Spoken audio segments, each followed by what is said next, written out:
sobre a punição positiva, tá?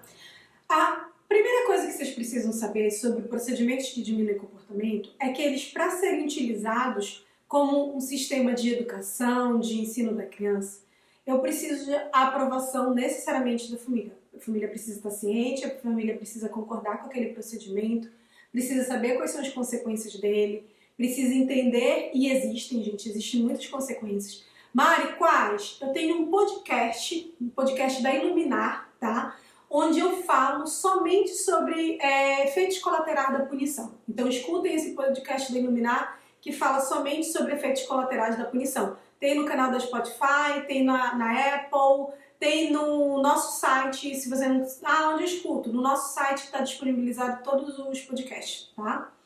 Então, existem muitos efeitos colaterais, as pessoas precisam estar cientes. A punição positiva, ela é a menos utilizada, tá? Ela é a que envolve mais questões éticas e mais cuidados que eu preciso ter. Mari, ela é nunca utilizada? Não é isso. Gente, existem situações que chegam num nível de gravidade, de complicação do negócio tão grande, que às vezes o procedimento de punição positiva é o melhor para aquele indivíduo, para o benefício de quem? Nunca esqueçam dessa pergunta. Então, para aquela pessoa, o procedimento de punição positiva vai ser o melhor.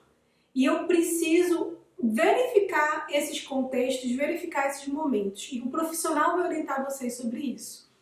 Mas a gente não recomenda a punição como uma prática diária, como um procedimento corriqueiro, como algo que eu faço o tempo todo. Como eu disse, a punição vai envolver diminuição do comportamento. E a positiva, ela acontece não porque ela é boa. Gente, eu já vi muita gente confundir isso, não é pouca não. Ela acontece porque há a adição de um estímulo aversivo para aquela pessoa. Então, a adição de um estímulo de algo que é aversivo como consequência do comportamento para aquela pessoa. Então, eu começo a falar e alguém faz shh! E aí, de repente, eu paro de falar. Se eu paro de falar em situações semelhantes no futuro, contexto que eu ia falar, eu já vi aquela pessoa e eu já me calo, e eu já não falo, esse shh! Funcionou. E foi um punidor positivo. Houve a adição desse estímulo, né? Então, vai ter algo que acontece. As práticas mais comuns sociais de uso de punição na educação das crianças são brigar com a criança e bater na criança, tá? Brigar, humilhar e assim. Entra aqui, gente, até em questões de direitos da criança mesmo, tá? Então, são práticas que não são legalmente recomendadas e não se pode fazer, tá bom?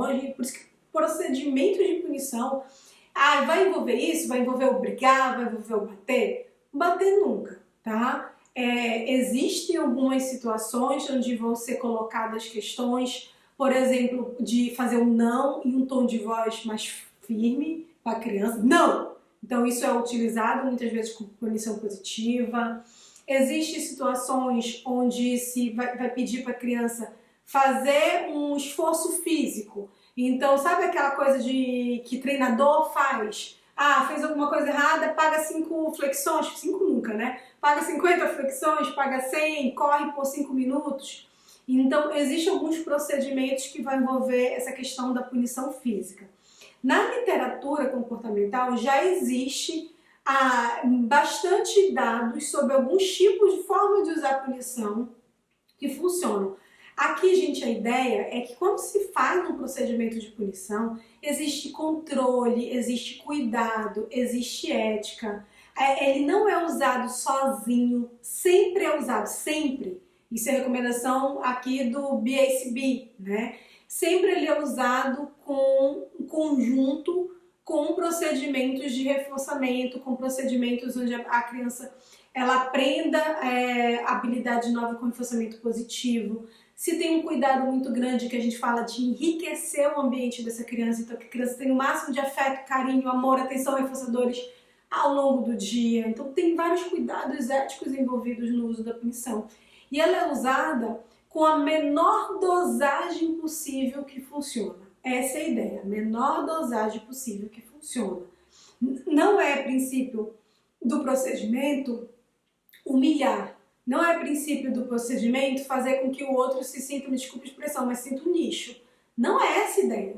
A ideia é a diminuição de um comportamento que para aquele indivíduo, para aquela criança, está sendo algo que vai trazer consequências negativas para ele mesmo. Está sendo um comportamento prejudicial para aquela pessoa. Quando a gente usa um procedimento de punição, o nosso objetivo é que o grande beneficiado desse procedimento seja a própria criança, tá? Então ela deve ser beneficiada por esse procedimento. Então a gente tem todo esse cuidado. Então, na punição positiva, diminuição do comportamento pelo acréscimo de um estímulo que é aversivo. A gente tem alguns procedimentos na literatura que são usados, como essa fala do não mais rígida, como essa questão de pedir para a pessoa fazer uma atividade física. Existe um procedimento que é o que eu mais acho interessante, que é que eu peço para a criança restaurar o ambiente de modo a como ele era antes. Como assim, Mari? Imagina que a criança bagunçou todo o quarto. Eu vou lá e peço para ela arrumar todo o quarto. Ou ela sujou algo. Eu vou lá e peço para ela limpar o que ela sujou. Essa é o que eu mais acho melhor. Por quê? Porque ele envolve lógica, ele envolve coerência. A ação da criança tem relação direta com o comportamento que ela emitiu e que você quer diminuir. Então bagunçou, limpou, sujou, bagunçou, arrumou, sujou, limpou, quebrou, restaurou e colou. Então esse é o meu favorito. Porque, se a gente pode dizer que tem um procedimento de punição favorito, mas vocês entenderam.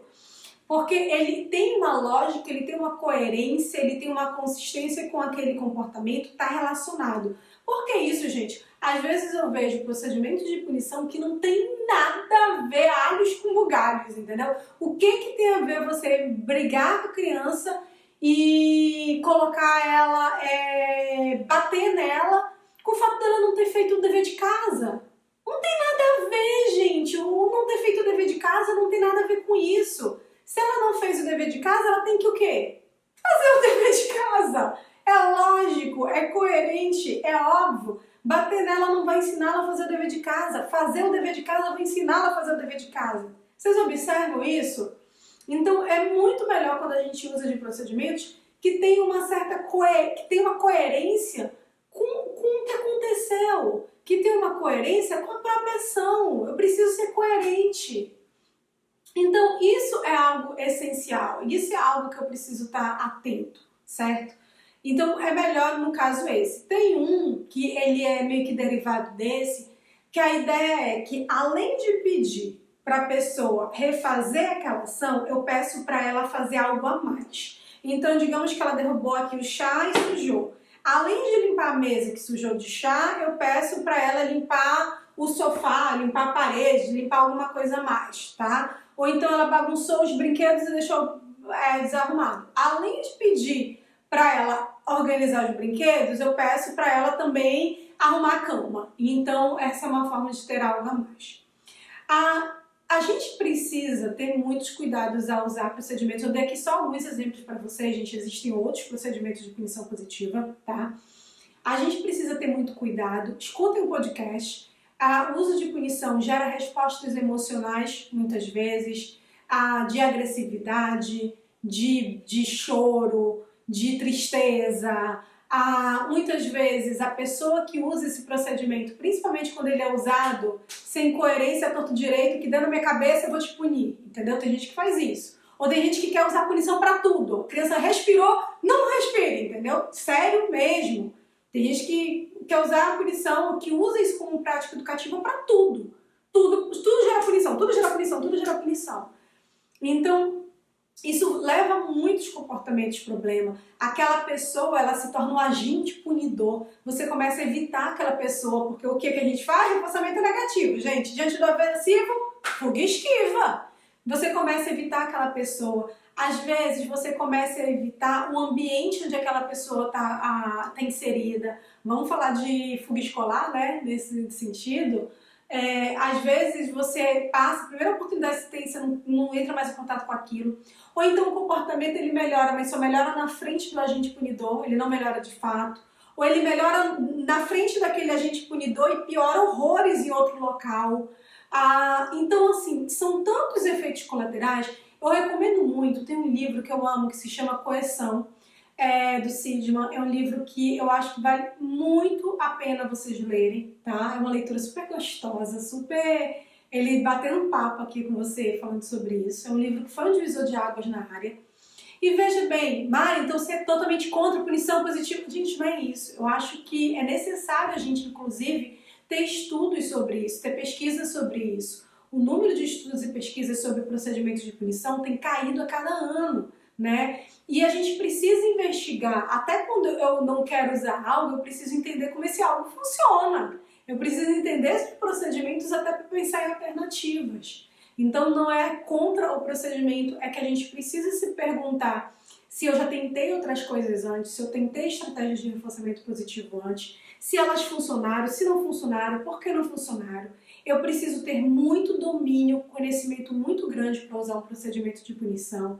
Eu preciso estar muito preparado enquanto profissional para usar um procedimento de punição, para lidar com ela, com o que pode acontecer.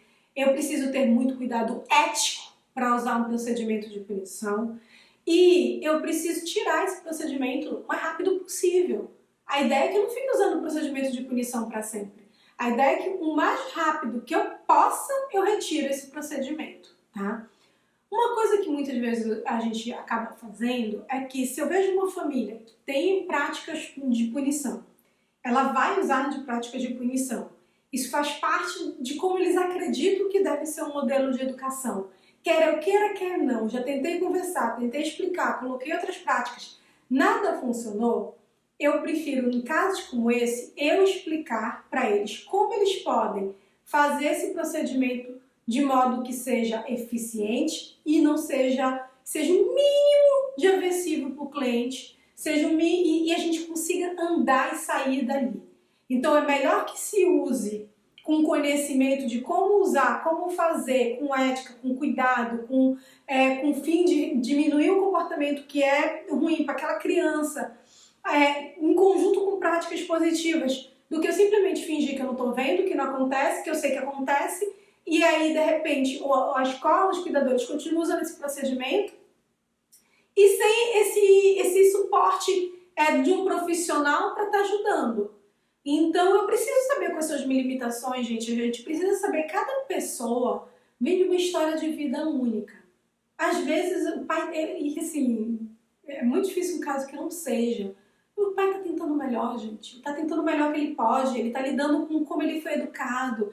Ele tá lidando com os valores dele, com as crenças dele, com o que ele acredita que vai ser melhor pro filho. E aí a gente também tem que se perguntar, quem sou eu para vir chegar a dizer não, entendeu? Eu preciso dar suporte, eu preciso ajudar no processo, eu preciso mostrar possibilidades, eu preciso dialogar. Claro, gente, a gente não vai fazer algo que vai causar qualquer constrangimento ou malefício com o cliente, pelo amor de Deus, não é isso que eu estou dizendo, tá?